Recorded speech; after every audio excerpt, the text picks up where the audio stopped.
Hello, and welcome to Stasis Pod, the Transformers Stasis Pod... What am I doing? What? There's an outtake. You'll have some outtakes when I inevitably end up screaming because Edgar has just climbed up my bare leg, which he's absolutely considering doing right this moment. Hello, and welcome to Stasis Pod, the Transformers Rescue Bots podcast. I'm Rob. I'm Jen.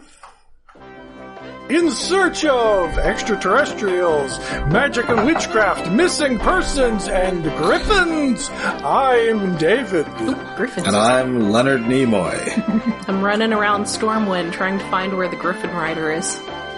Did anyone else watch In Search Of? Oh my god, yeah. In Search Of is one of those things, it must have been on like Saturday mornings or something, or Sunday mornings. Like, I remember watching it all the time, like that and Lauren Green's New Wilderness. We're like... Okay, that I've never heard of, I'm but... up really early, it's reruns of shit from the 70s, I'm having a bowl of cereal, way too much sugar, I'm hyper. In the 90s, A&E ran it on weekday mornings, so I'd always watch it before I went to school, and I was super into, like, paranormal cryptozoology stuff as a kid. Oh, yeah. What was this around age 14? No, more like age 8 or 9. Oh, you started early. Well, I probably started early too. Like, there's that age in maybe a young girl's life. Definitely a young boy's life. Sometime before 10 and sometime up to like 15 where you're obsessed with all the weird shit you can find, and monsters and books and crazy shit in the library about alien abductions that you really should not be reading, but there's probably way worse shit you can find online now that people get obsessed with. Conveniently for me, that coincided with the popularity of the X-Files. Also, in the 90s, on basic cable, before I went to school, I was too busy watching G1 and Robotech. Yeah. Yeah, but no, the In Search Of theme song, the synth stuff has been in my head for a long time. It might be playing in the background right now. Nope, it's time for Sci-Fi Cartoon Quest. Oh. I still think that I would probably still be freaked out by the In Search Of Amityville Horror episode. Ooh. Probably because I'm guessing it was lying a lot. Oh, yeah, I mean, it's hey, the Amityville Horror, this thing actually happened instead of something that, we're trying to get out of this crummy mortgage. My second job when I was 18 was at a mall bookstore back when those were a thing that existed. And I absolutely... Malls and bookstores. Yeah. I absolutely took home the occasional copy of the Fortean Times, which we absolutely carried. Which is something I always heard of but never read. And anyways, this is relevant because this episode is In Search Of the Griffin's Nest. Ooh. Man, I bet that title is an intentional reference. Deliberate In Search Of? I bet it is. Well, considering the way Cody acts in the episode, I would have to assume so, yeah. It's an intentional homage. I mean, this is definitely Cody in that aforementioned Fortean phenomenon phase. Yes. And this episode first aired on June 7th, 2014, written by frequent episode writer Zach Atkinson. This is his second episode.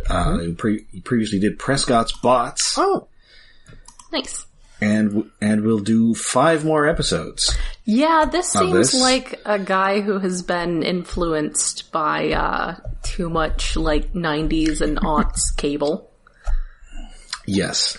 Like when AMC forgot what the M stood for.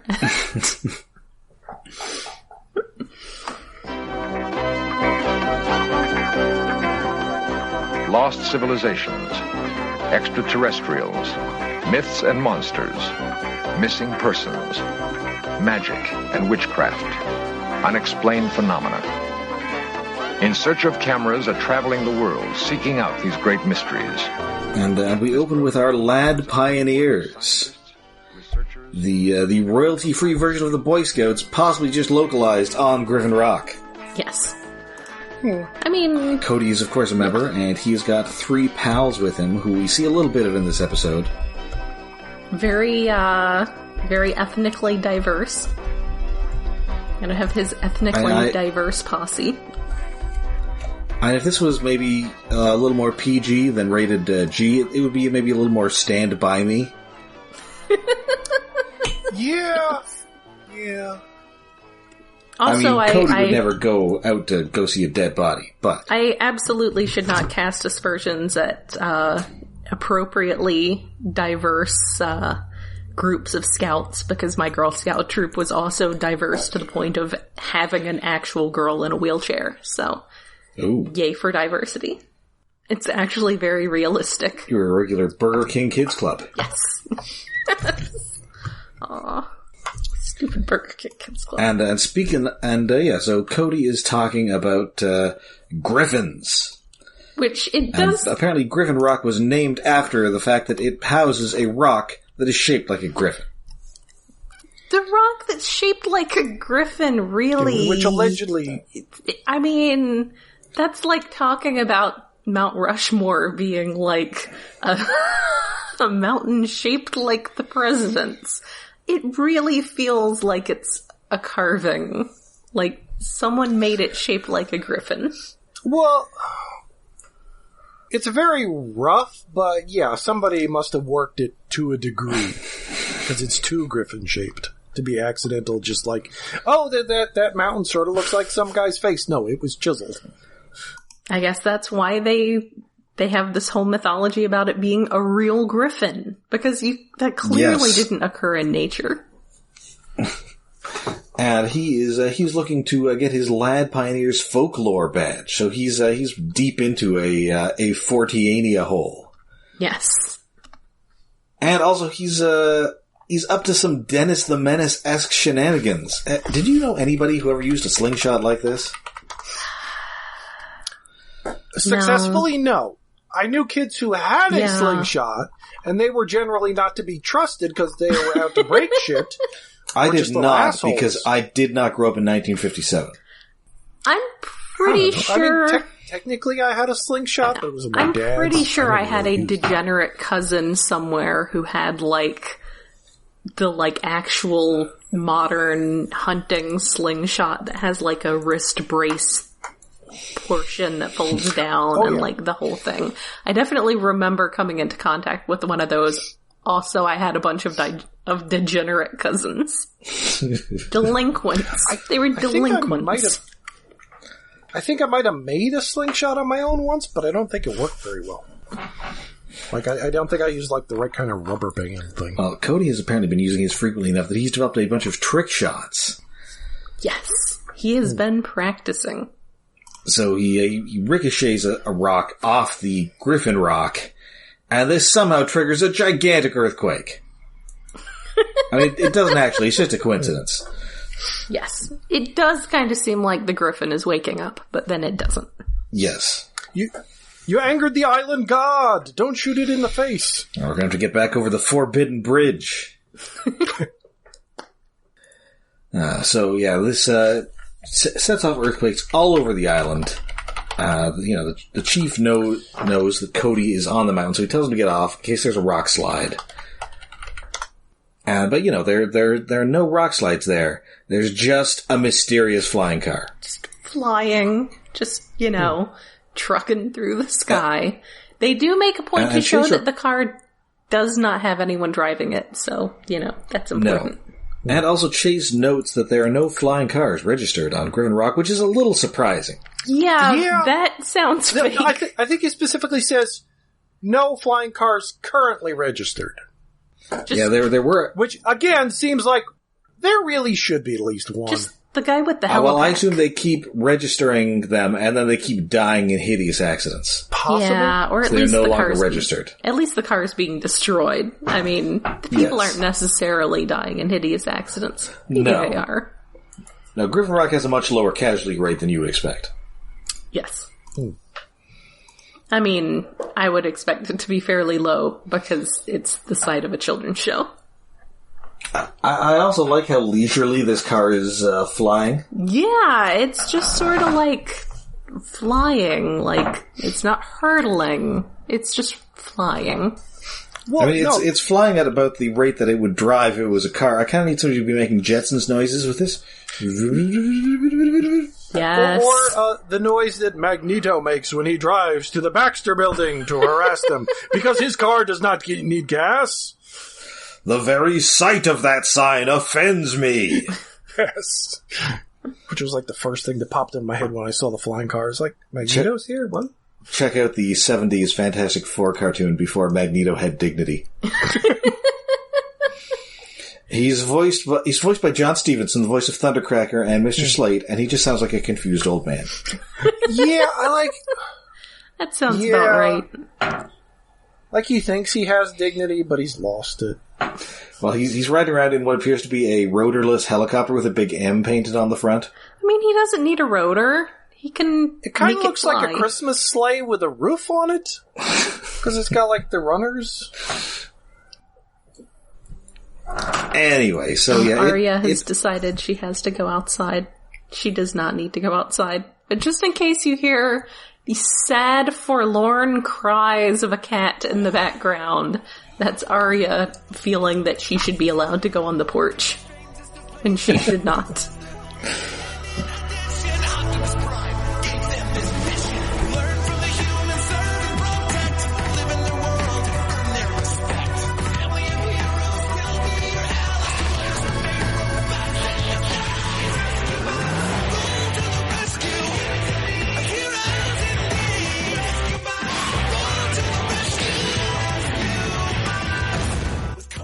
And meanwhile, a mysterious crime wave has struck Griffin Rock as a number of bikes, satellite dishes, and a toy rocket have been stolen as well. Simultaneous thefts. Yes. So, meanwhile, this car gets to the Griffin Rock and then just falls, and the lad pioneers have to flee it as it just topples down the mountain like the car at the end of the Toonses skits on Saturday Night Live. Well, now it's time to start the episode. That's how you know it's time to start the episode. Yes. More references for old people. Yeah, so Chase gets there. There's nobody in the car. And they call up the owner, which turns out to be Mr. and Mrs. Rubio, who we have seen previously. Not Marco Rubio, I assume. Thankfully not Marco Rubio. He is like one of the frequent... he's one of the frequent background guys. Way back when his wife was pregnant and they had to speed her to the hospital. Huh. Oh. But not the time in Animated when some random human's wife is pregnant. They have to speed her to the hospital and it's Spike and Carly. No. Yeah. Yeah, wait, have we had references to previous cartoon humans in this show? Not yet. Okay.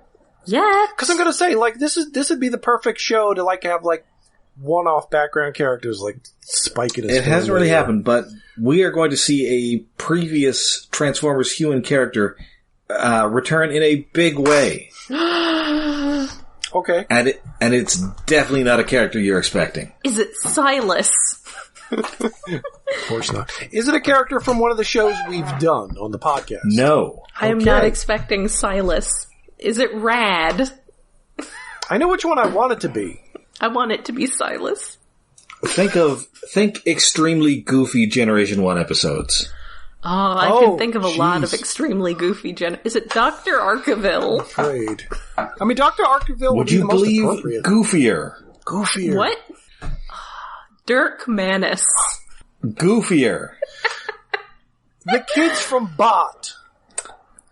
Goofy. I would say goofier and also less menacing. Okay.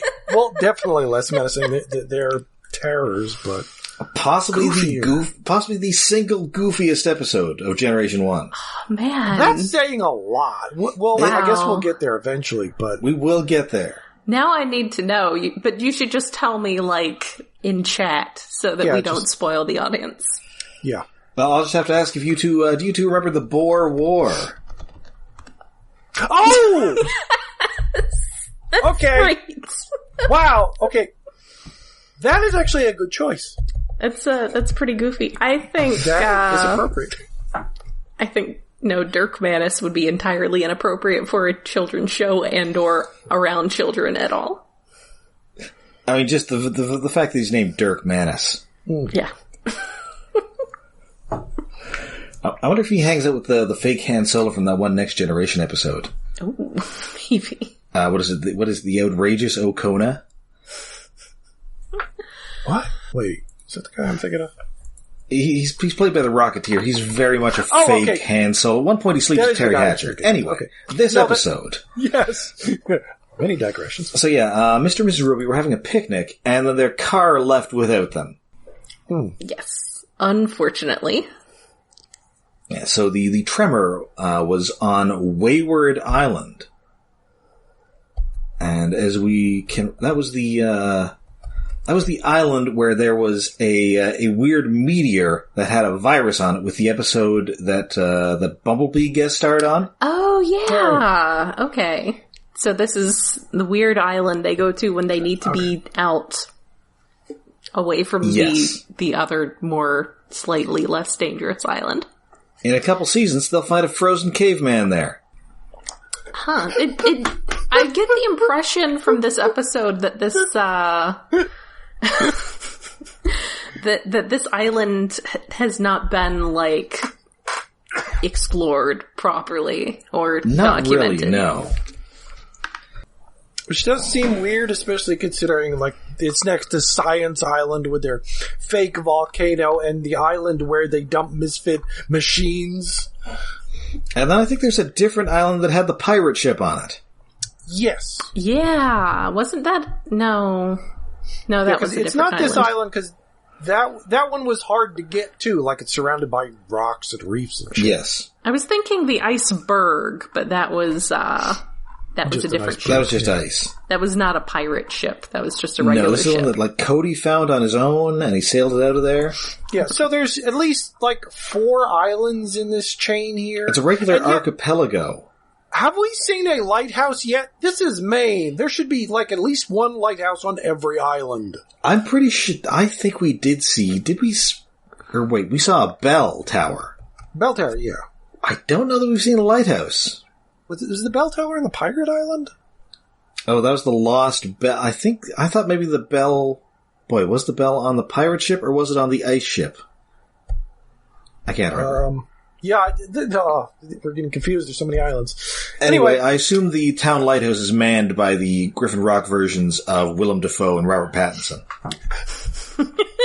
Yeah, if in this series, because this is the longest Transformers series, if there is not an episode, like a bottle episode in a lighthouse, I will be disappointed. I don't know that I see that happening.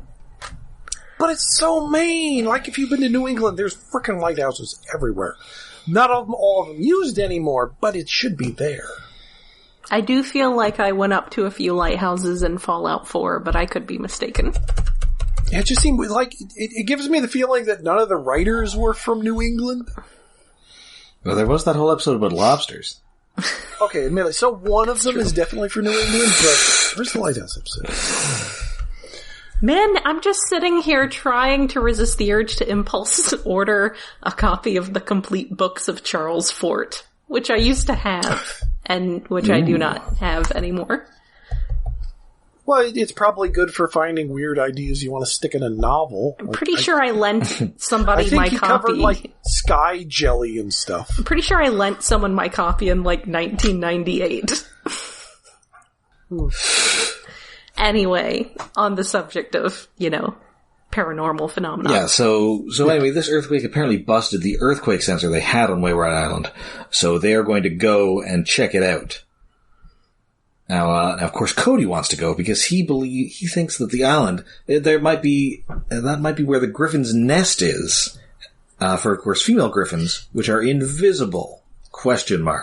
Yeah, I don't, now admittedly, I'm not, like, super up on my mystical creature folklore, but I don't remember anything about female griffins being invisible away from their nest so that nothing can follow them back to it. That that sounds fake. Well, it sounds fake for griffins. But it does sound like the kind of myth you would get in America, possibly. Well, not like a Native American myth, but more like a crazy lumberjack myth. Yeah, well, those are because they were made up when they were drunk. Yes. Well, and indeed, Cody's getting all this from the Old Timer's Guide to Main Island Folklore. Yeah, that also sounds like something that is largely stuff that was made up when people were drunk. I assume it's like half Stephen King books. It'd have to be, because, like, it feels weird that there's no mention of, like, local Native American myth in this episode. It's a chapter Griffin. For the Tommyknockers. Well, griffins are primarily European. Yes, that's the thing. Like, which is why they're in Stormwind and not on Kalimdor. Because Stormwind is the European Runfest kingdom. Yeah, but they have like, wyverns. I did a quick Google search looking for, is there a Native American mythical creature in the main area? And there's the Palmola. What is that now? Which has the head of a moose, the body of a man, the wings and feet of an eagle. From the Abenaki tribes. It is in the vicinity of New England tribes. You could have referenced that instead of just the Griffin. Admittedly, the island is called Griffin Rock. The statue is the Griffin Rock. But tying it into previous myths of this area, you could have tried. It just feels really weird. It's like, it's an ancient myth about griffins in North America. What? Yeah. Well, they do kind of explain that, though. Oh, yes. I have questions about that explanation, Jen, and I hope you're going to answer them. Okay. Carry on. Alright, so since we might find griffins on this island, I said we'd better stay away from that Salem slot's full of vampires. Because I assume the book is also written with a thick Maine accent. Yes. That's one of those Stephen King books I should have read, but never did. Which one? Salem's Lot? Salem's Lot, because at least it's a concept I think I would like. Like, Dracula's back and he's married in New England? What? I actually reread that just a couple of years ago because of there suddenly being a bunch of remakes of Stephen King stuff, possibly because of Stranger Things. It was really hard to find any at the used bookstore, so I basically just bought whichever ones they actually had copies of, and that was one of them. Was it any good? My God, something that could actually exhaust used bookstore supply of Stephen King books? As someone who used to work at a used bookstore, I know, right? Actually, there's a thing I'm surprised with all the Stephen King things that were happening after Stranger Things. Where the hell are the Dean Koontz readaptations? Nobody wants that. Nobody likes Dean Koontz. I know, but Dean Koontz is like the friendly dog version of Stephen King, just wagging his tail, trying to be happy and do things like big old Stephen. But also make things scary. Yeah, his books aren't utterly horrible, they're just a little bit dumbed down from Stephen King, which in some degrees with Stephen King might be a good thing. But it's amazing that anything of his hasn't been optioned. I haven't seen a commercial for a movie based on something of his recently. Not real recently, but a few years ago there was one. I know it was on Netflix. It might have been direct to Netflix, but it had Anton Yelchin in it, which is why I watched Odd it. Thomas. Yes. Which I know because I watched The Mummy the other day, and it's Stephen Sommers. Mm-hmm. And the thing is, I don't know that Dean Koontz adaptation has ever actually made any money. Yeah, that's true. I think the biggest one was the one that was based upon a giant amoeba that thought it was Satan, and I can't remember the name of that. I just know it's one of the Was it Phantoms? Yes. It's one of the few Stephen King, or Dean Koontz books I own. But it's somewhere. Well, Ben Affleck was the bomb in Phantoms. Yeah. I have not reread any. Yeah, I am looking at a list of Dean Koontz adaptations, and the only one that anybody's ever seen is Phantoms. Maybe Or maybe the 70s movie Demon Seed, which is about Julie Christie being impregnated by a computer. He's been writing that long? Jeez. Kuntz has been around, Kuntz has been around longer than you'd think. And also he dyes his hair. He had a robust back catalog when I started getting into all that stuff in the 90s. So yeah, he's been around a while. Wow. Now, I'm not sure if Demon Seed or Phantoms is better. They're both dumb. And there's also Watchers, which is Corey Haim, and I think there's a talking dog. Okay, that one has to be the one that's made the most, because there's like 3 or 4 sequels. Yes. They're garbage, but they're sequels. Well, it's possible that it's just cheap, because you just need to get a dog and dub a guy talking over it. Well, no, the dog doesn't talk. The dog talks, in the first movie book, like he talks with Scrabble tiles. And maybe in future movies they just cut it out the middleman, and yes, the dog can talk. But you also need a monster costume. Admittedly, I think in at least one of the movies, they just have a guy who's a serial killer, not a literal monster. Oh. So yeah, the bots set sail for Wayward Island, with the exception of Chase, who's staying behind to investigate the mysterious rash of thefts. So we take off on the Darby Ava, which we have seen before, and does raise questions about how they know the Darby family. Yes. Again. I'm telling you. And also, speaking of the Darby family, R.I.P. to Marky Post. Oh, yeah. Yeah, I didn't know she was 70, but still, that's too young. Yes. Yeah. Always good on Prime. Yeah. Making inappropriate comments about Optimus. That's right. So yeah, they get there. Blades is freaking out because he is, of course, perpetually terrified of monsters. Because he's the best. Monsters are terrifying. Yes, and of course he figures that the Griffin has stolen these items missing from the mainland to feather her nest, so to speak. Well, I guess so to speak, feathers. It is literally going to a nest, though. Yes. As far as his beliefs. He believes it is definitely going to a nest. And so they get super lost because their compass doesn't work, and then they find an enormous lodestone, and strangely enough, is it Cody who doesn't know what a lodestone is? No, it's Grant. Wait, yeah, somebody doesn't. I think it's Cody, and it seems like that's something a lad pioneer would need to know. Yeah. Or especially a child obsessed with mythical monsters and things. Sure. I knew what that was when I was 9. It's like the guy's never read an issue of Darkhawk. That was one of Darkhawk's recurring villains. Wait, Darkhawk? One of Darkhawk's recurring villains was a giant rock with a lot of iron in it?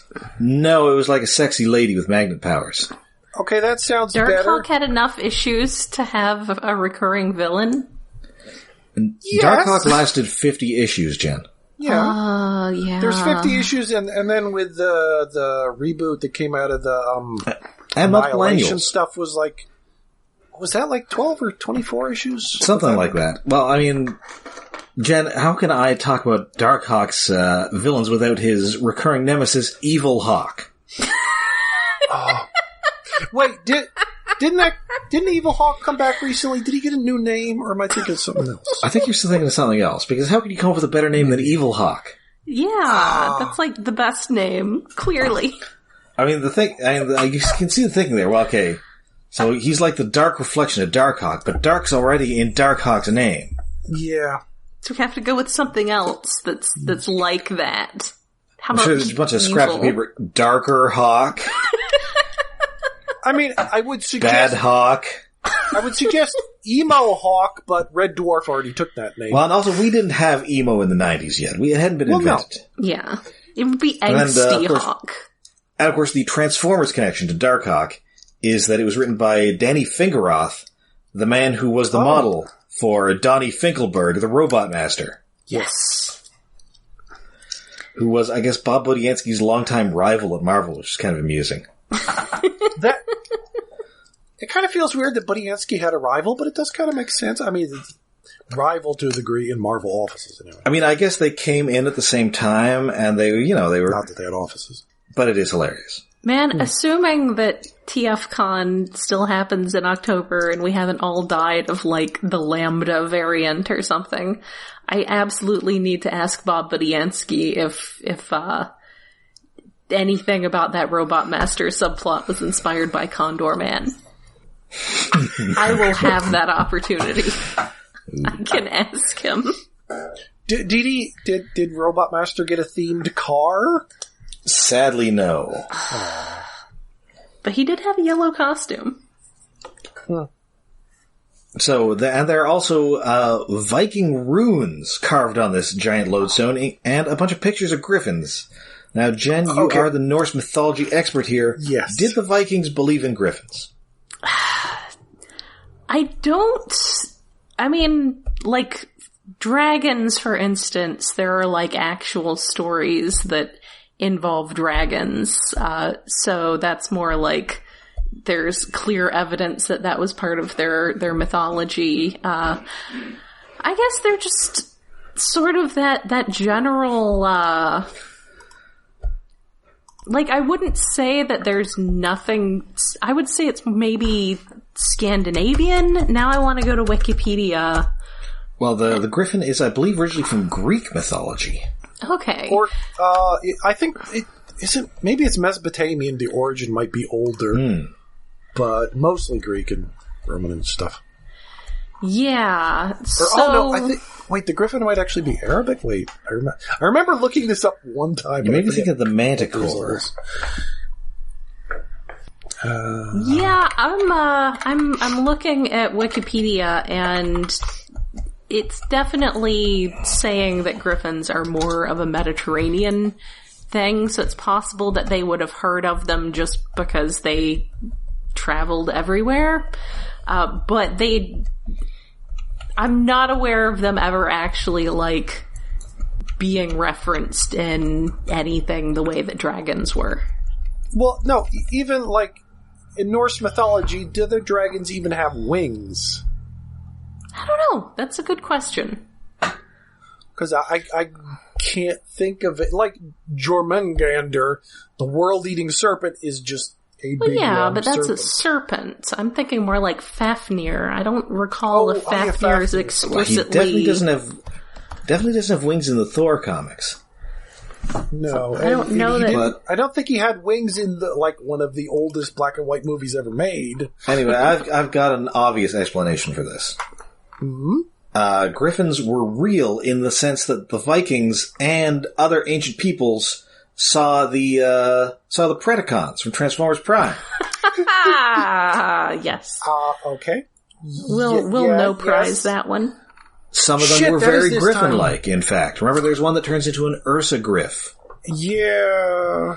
There's probably a hippogriff and various other things. So yeah, these are just petroglyphs, or these are just runes depicting Predacons. Oh. Aha, there you go. And it's in the Prime, same universe as Prime, so... That's right. Okay, it checks out. This is the best no prize answer ever, Rob. Well, this is pretty this good. Continuity, because it makes sense. I like it. I like it a lot. So we're on this island. There's a giant lodestone, and all the objects that have been disappearing and mysteriously flying are made of metal. That's true. Unless you're the insane clown posse, you may have figured this one out already. Yeah. Because it is a very old car that goes flying back when they did use metal and not fiberglass. Yeah, if someone had a Corvette, it would be staying put. Yeah. And it turns out that our heroes are, of course, also made of metal, and something starts yanking at them. And also the boat, and the entire engine gets pulled out of the boat. Yeah, so R.I.P. the Darby Ava. She was a fine ship. That made me very sad to see their recurring ship torn apart in such a manner. Especially because they had... they could have just taken any ship, but it's like, one of those times in a series when, like, their signature traveling vehicle gets all, like, you know, like their spaceship gets all busted up or something, and it's sad. Well, it's I think like the Mandalorian's ship getting all torn up. Oh, well, the good news is I think they're going to get another boat at some point, and that boat is going to be Michael Bell. But is it going to be called the Michael Bell? It should be called the Michael Bell. No, it's going to sound like Michael Bell. Oh, okay. That's okay then. That's acceptable. And also, they're starting to tow away this wrecked car, and then both the car and the tow truck get whisked out to sea. It's pretty great. That's a great comedy beat, because the mechanic is just finished hooking up the car to the tow truck. He turns around to get his toolbox. He turns around, he sees this stuff flying away, and then his toolbox flies off his hands. Very good comedy beat there. Yeah. So, of course, the obvious explanation for this is that all these things are being wished away by invisible griffins. Of course. Yes, of course. To build its nest. Or watch the skies. Yep. So, with them cut off, eventually this mysterious invisible force cuts off, and they are released. And the car and the tow truck plummet into the ocean. And the engine just narrowly misses, clobbering Cody and Graham. Yeah, there's a lot of close call peril in this episode. Yes, a lot of those very tiny, brief moments of peril.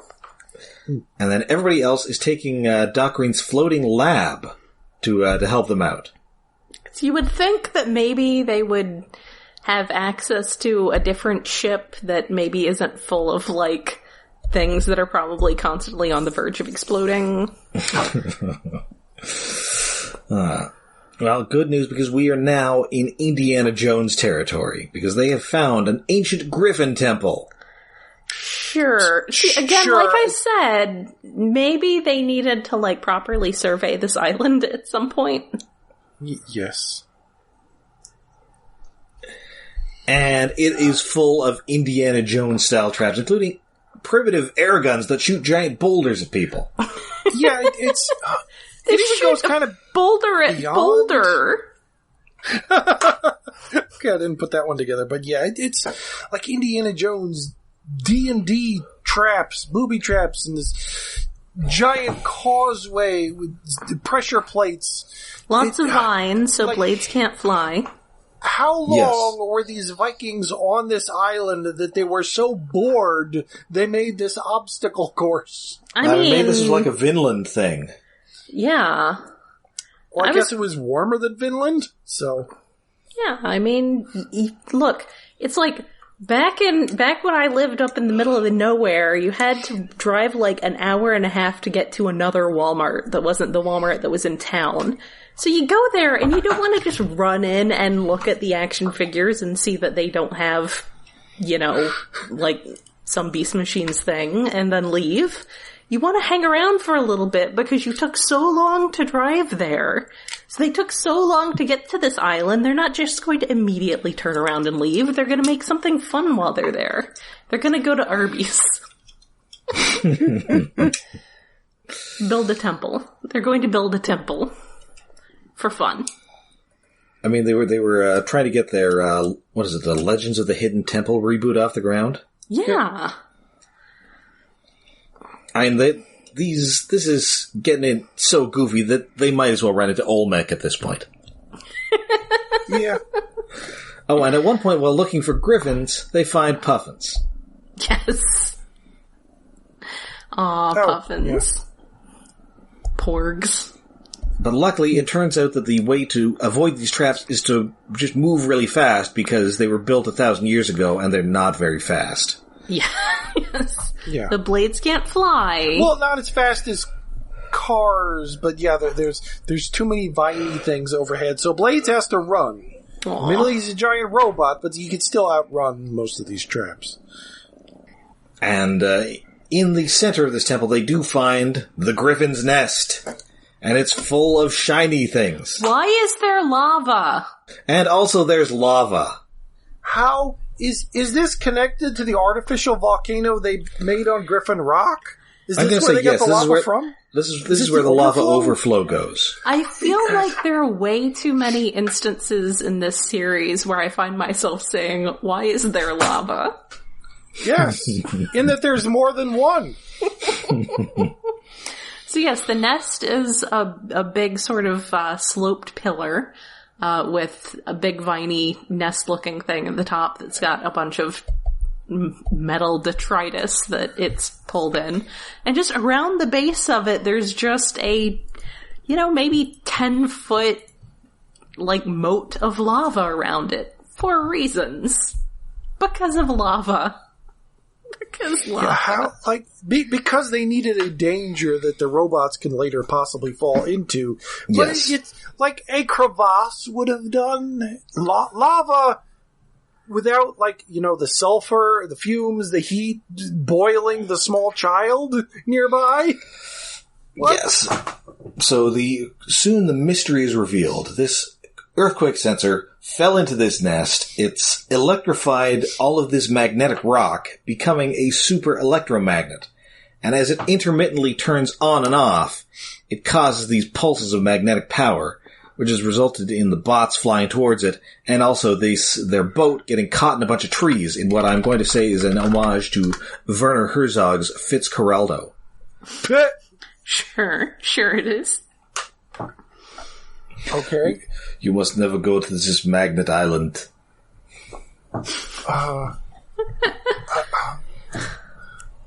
Herzog would make so many things more entertaining, and an episode of Transformers is one of them. I do not want to see the rescue bots meet Klaus Kinski. Well, no, not that part, but I'm talking about normal documentary Herzog. Modern Herzog. I mean, there is that Dangerous Bear, and he did write, he did make a Grizzly Man. Mm-hmm. Well, yeah, he was also in a film about a fake Loch Ness monster, where he was himself in the movie, I think. That sounds right. It was a weird movie. It was a fake, real documentary thing. I love fake documentaries.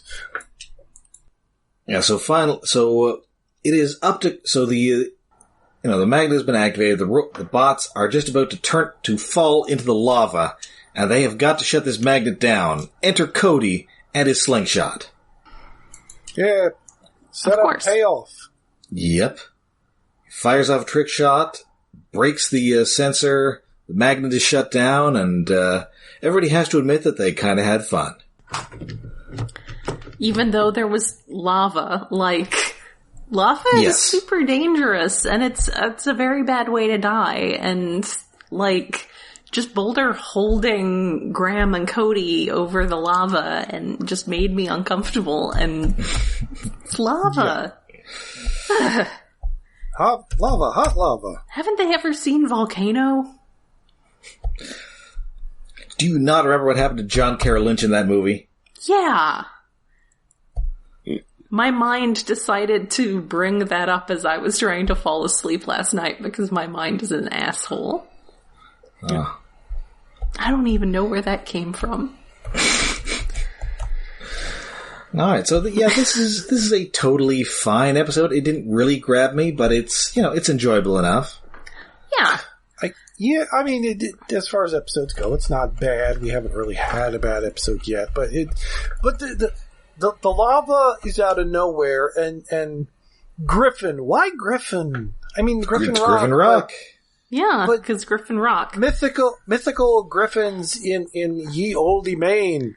You gotta be careful. The griffins down the rock. I mean, the Viking thing was obviously a stretch because that would be an older civilization, an older European civilization that did, wander over to Maine and poke around a little bit. Yeah. But again, like I said, they might have been aware of griffins just because they did a lot of trade with other civilizations, but that wasn't really, their thing. Yeah. But I guess maybe these were, some Viking weeaboos who were just, super into Mediterranean folklore, so they just sort of, You could have had a man with the wings and claws of a bird and a moose head. Nope. He's like the most Griffins. Canadian monster. I mean, he should give out maple syrup for St. Swithin's Day or some Canadian holiday. Alright, so I believe that now brings us to David's Tokusatsu Corner. Oh, yes. This week on Gosei Sentai Die Ranger, Rumbling Child Stones! Okay, I guess from last episode where one of the baddies, before the opening really starts, dumped out the monsters of the week from a giant bag, which is a weird visual, like they're emptying a bag and then it cuts to the shot of the monster of the week. That happens again this week, only it's the female baddie, Gara, dumping out the monster of the week, which is Funeral Figurine Ventriloquist. So I guess that's going to be a regular thing. Also, he was riding a bicycle in the opening with like a little child puppet doll thing in the basket in the front of the bike. I guess that's going to be a recurring thing, and I love it because it's ridiculous. Oh, Haniwa Ventriloquist, because Haniwa is a traditional Japanese clay doll thing. Sure. It's like a clay monster doll thing. He's the monster of the week.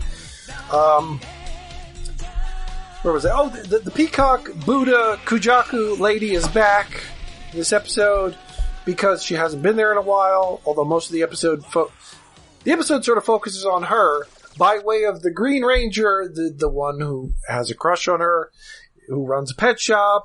He's showing a little girl around his pet shop. It's like, oh, here's a doggy that's afraid of people, but if we're nice to it, it will heal and become normal again. Oh, that's going to be a parallel with the Peacock Buddha lady, because the monster of the week is turning children to stone, and the Peacock Buddha,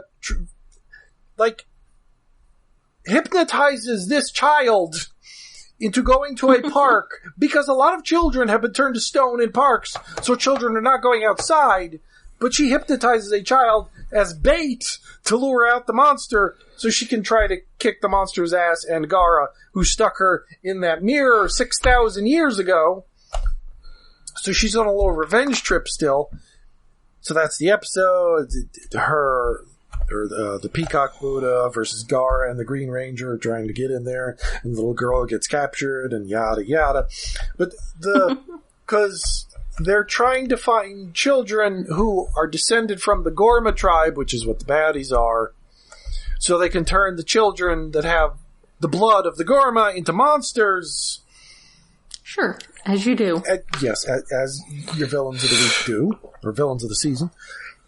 And so it's regular fighting, normal stuff, all the peacock things. Which all culminates in the Green Ranger versus the Haniwa ventriloquist monster, and they get actual screen-on-text title of their fight. Ooh. Like, Haniwa versus Green Ranger. They're about to start their standoff. Although it's not like a gunfight, it's a kung fu off. Which was kind of neat. I don't think they've done the text-on-screen thingy before, or I just forgot. But it turns out that the monster of the week isn't the monster of the week. The little puppet baby clay monster is the monster controlling, because it's puppeteering the bigger body. And then I mean, if it's horrifying, then that's your monster of the week. Well, yeah. But, so they defeat him, and the Peacock Buddha Kujaku lady wanders off into, looks like a museum where there's scrolls of Buddhas on the wall. It's very odd. And she's been injured, and I guess she's dying because one of the metal feathers on her headdress falls off. Is this symbolism? To symbolize that she is dying. Presumably. Yeah. Or is this the meme? Like, is this symbolism? And it's clearly not symbolism. It may not be, but I think it is. I may have missed any lines clarifying that while writing down notes, but yeah, there was a good episode. Haniwa are one of those things, if you've seen an anime or something, you start seeing them everywhere because it's like it's like ancient civilization stuff in Japan. that pops up your clay tabs like your Dogu or is it Dogu? The little clay statue thing. It's recurring designs that are used in monsters in a lot of series, including a couple series like I think Jeeg, like they're the main villains or the main monsters. Going to say this sounds like something that's probably shown up in Pokemon. Oh, probably, yeah. If there's a weird thing with strange eyes that looks like it's made of clay and pottery, that's going to be a Haniwa based. So that was neat. Yes, there is. I think it's called Claydol. Oh. It's Pokemon. Claydol. Anyway, good episode. Next week, we're getting a 6th Ranger. Oh, yeah, Claydol. Yeah, that's definitely Haniwa based. I guess Baltoy is the smaller... Yes. Claydol Pokemon. Baltoy? Alright. So that does it for us this week. We'll be back next week with more exciting Rescue Bots action. Until then, you can find us all over the internet. We are on Twitter, we are on Facebook, and we have a Patreon. Yes, we are hosted on iaconunderground.net, where we have a Patreon set up. I want a donut to help with hosting and other expenses. That is patreon.com/iaconunderground. This month, for some reason, we are enduring Kingdom, so you don't have to. Except, I guess you probably may feel like you have to as well. I actually watched the whole thing for a different podcast that we recorded right around when it came out. And it was not fair at all. Ant from tfu.info got just a bunch of random podcast buddies together. But then he also invited Ben Yee so that we wouldn't be too mean, because you can't be too mean when Ben Yee is there. Ben's just chill. It's like trying to badmouth something when your grandma is there. It's just, you can't. It's just, you feel like a jerk. So yes, we will also be discussing, in some depth the first episode of Transformers Kingdom. I watched the whole series. I think, Rob, you just watched the one episode, didn't you? I watched the first 2. And David, I think you also got I watched the first 2 because I could not get to the 3rd. But I will say, it's like 80% fresh on Rotten Tomatoes, which is confounding. Why? So you didn't get to Great Value Code of Hero? No, I don't think I could watch that without dying. Yes. Well, you and Dinobot both. Yeah, by the end, I too would be telling people to tell my tale to those who ask. So for as little as $1 a month, you can hear our Patreon specials. Again, that is patreon.com/iaconunderground. All right, so random, we don't mention it often enough. We have a Discord that we use. Oh, yes. David wants more people in the Discord because his internet got better. Yes. Well, that's a short form of it, but yes, it's like more people in the Discord. It's a friendly little place. Follow the rules, which are normal. Just don't be an asshole, basically. Come for the memes. Talk about toys, toy leaks, movies, random things. And starting, it will have already started, but it won't be. A test! I have fucking good internet, and I am going to be streaming weekly Toei Spider-Man, and then probably some other Sentai Tokusatsu stuff after that.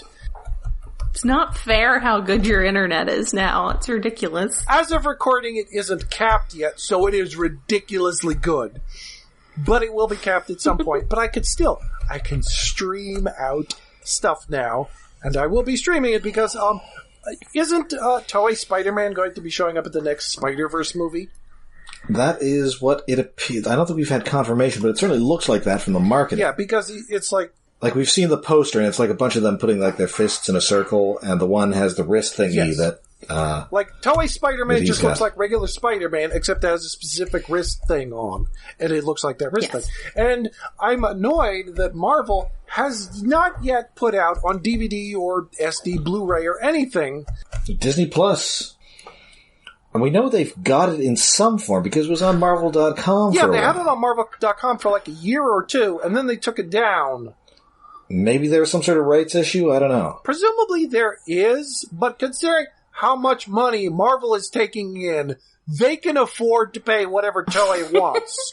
They can just... maybe they're going to release it around the time that Spider-Verse 2 comes out as like a tie-in? I hope so, but I'm going to be streaming it every week for people to come watch on our Discord, because I want more people to see it, because it's amazing. And it's also, before Super Sentai had giant robots, Spider-Man did it first. Yes. Sentai would not have the monster dies, turns giant, and it gets its ass kicked again by a giant robot if it wasn't for Spider-Man. Maybe someday I'll have a normal work schedule and I'll do the same thing except with Gal Gaigar. Oh, yeah. Well, Gal Gaigar, you can at least buy Gal Gaigar if you can find it. Or you can do it in humanoids. Ooh. Yeah, that's the thing. Yeah, it's like, we could stream stuff on Discord. Just small group of people, have a little watch along. Mute yourself. We watch your thing. We could chat in text. Come on, come. So have fun. come over to our Discord channel. If you go to our Twitter account, that is @IaconUG. I'm going to make sure that gets, that the link to it gets pinned. Also, if you go to our website at iaconunderground.net, on the right-hand side, right up at the top, is a link to join our Discord. So yeah, come on in. Say hi. I'm working on being more chatty when I'm at work, because they blocked Discord, like, with a vengeance on the work network. So I have to do it on my phone. But... Otherwise, we need to get more people in there. We have some people in there, but we need more people. We need all the people. Alright, so until next time, when we deal with a crime spree from bots and robbers, I'm Rob. I'm Jen. Yeah! Whoa! I'm David.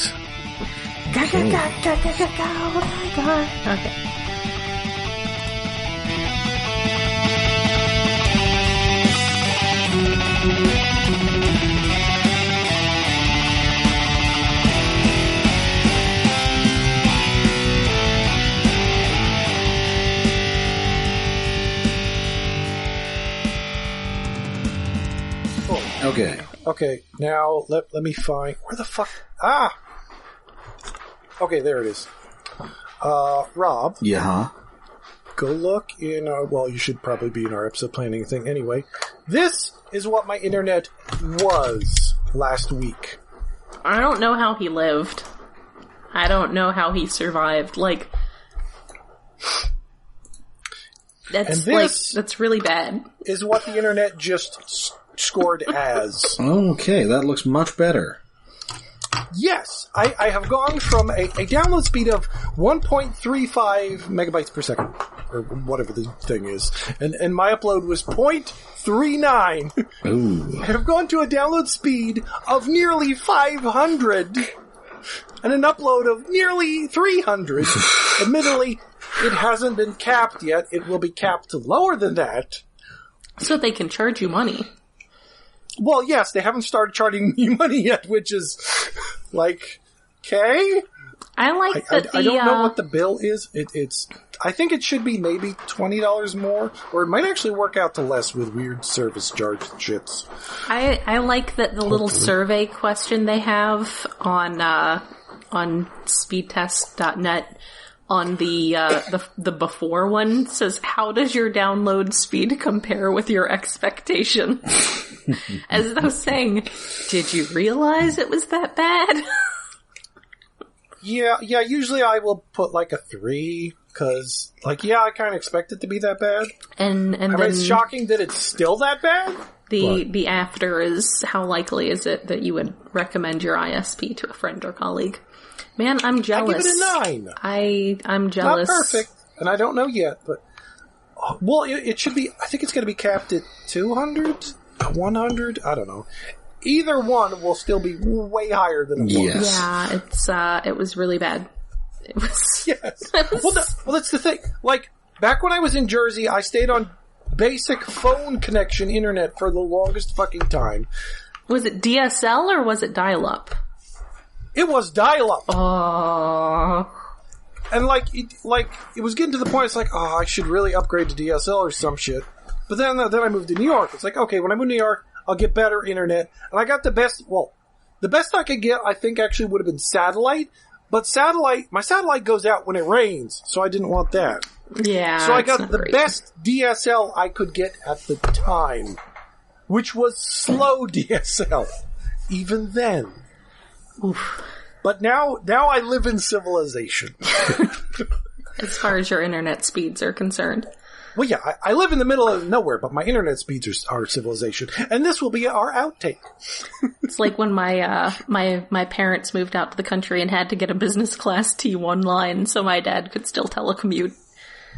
And people were like, they can't actually have a business class T1 line. And I was like, their $500 a month bill says otherwise.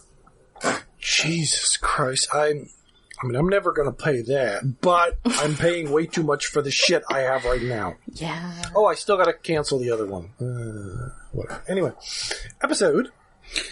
Okay.